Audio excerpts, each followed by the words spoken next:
Hey guys, this is Jennifer with Midwest Wilderness Connections, and I am out at the Munson Township Cemetery Prairie near Cambridge, Illinois. And there's a really great, if you see it right here, nice mown trail that does a little loop through the cemetery. And it's a whole old historic cemetery with the old headstones. I'm just going to show you some of the flowers real quick. The most noticeable would be the pale purple coneflowers. You see here. Flowering spurge blowing around in the wind, and I apologize if there's a lot of wind noise. There we go. Flowering spurge is just starting.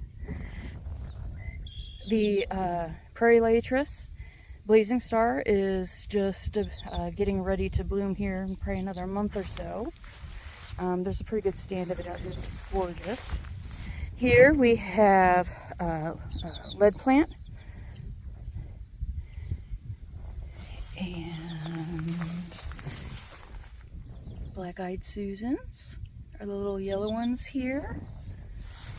We also have one of the wild roses. I'm not sure which one. I have to key those out. Here we've got a tick trefoil. It's either Illinois or showy. But it's a legume, so it's got the leaves of three. Again, the heads are starting. They're starting to head out. Let's see here. What else do we have that we can take a look at? Let's sit back up. I'm just a little bit off the trail here. Let's get. Here we have gray-headed coneflower. It's starting to bud. There are the leaves, highly dissected leaves. So what's great about these prairies, as you can tell, there are some plants that are really blooming right now, and there are plants that are getting ready. And so, depending on when you come out, will determine which flowers will be blooming.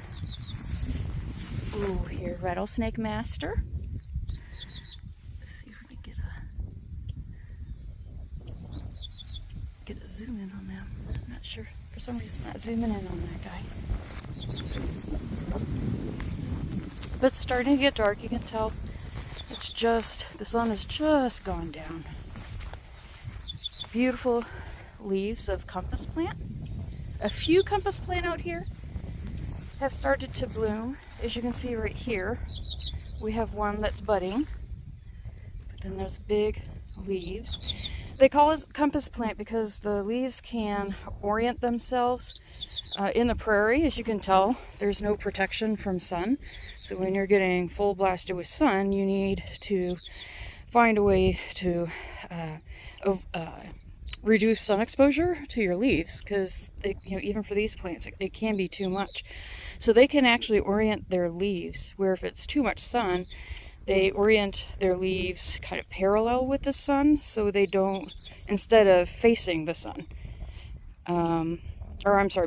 instead, perpendicular to the sun, which would be facing it, they do parallel. So the sun kind of hits their narrowest part, and that's one way they can reduce that sun and heat and water loss. You can see down there the tall plants with the yellow flowers.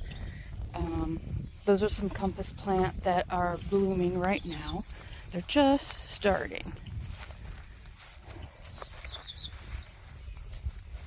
Let's see what else we have here. Here's a compass plant in bloom.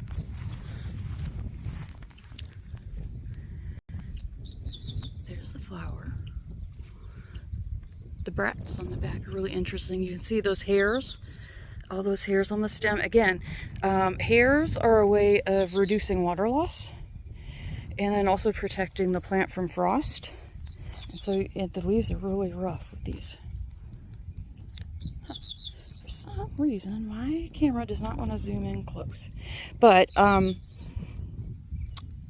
plants in really dry habitats and environments a lot of times will have a lot of kind of hair or fuzz to them.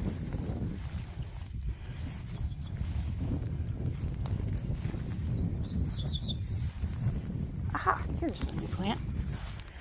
We also have some native sedges, which some people think are grasses. They're not. They're a different type of plant. Really important. Usually forgotten about when people are restoring prairies and wetlands, and actually savannas and woodlands. But here we have prairie coreopsis, and if I can show you the leaves, they kind of look like little bird's feet. There we go. We also have prairie willow here, which is a native willow. It stays like a smaller shrub. A really neat species. And I know, come back up here.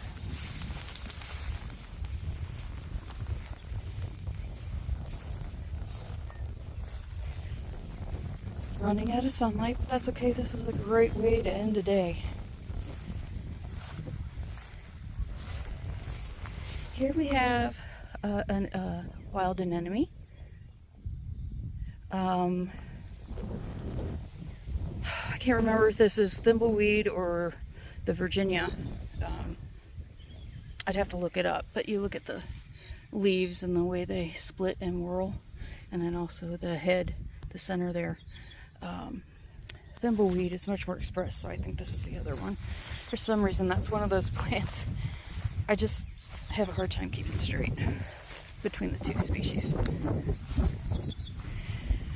Here we've got, they're not blooming yet. They'll bloom much later, but they're going to get super tall. They're going to be overhead. They start blooming later in the year. This is a sawtooth sunflower. A lot of times you'll see that the stems have a little bit of purplish to them, and they kind of have a, it looks like they've got a whitish bloom on them, like a film. But that sawtooth sunflower.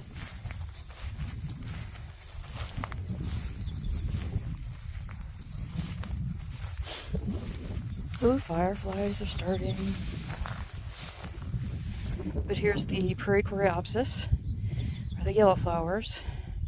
Those tall, bobbing in the wind. Compass plant again. Here you've got the purple with the silvery foliage is the lead plant. The pink flowers are your pale purple cone flowers, and again shooting up blooming stems. They're going to bloom later, but that's rigid goldenrod. Here we have the grass. It's called porcupine grass. It has really long awns that look like a quill, a porcupine quill. So that's where it gets its name from. More black-eyed Susans. I hear a toad in the background.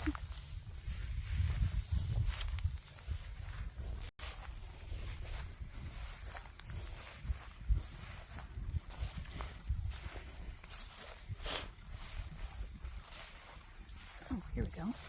Here's something new. Here we've got mountain mint. You can see the stems on that.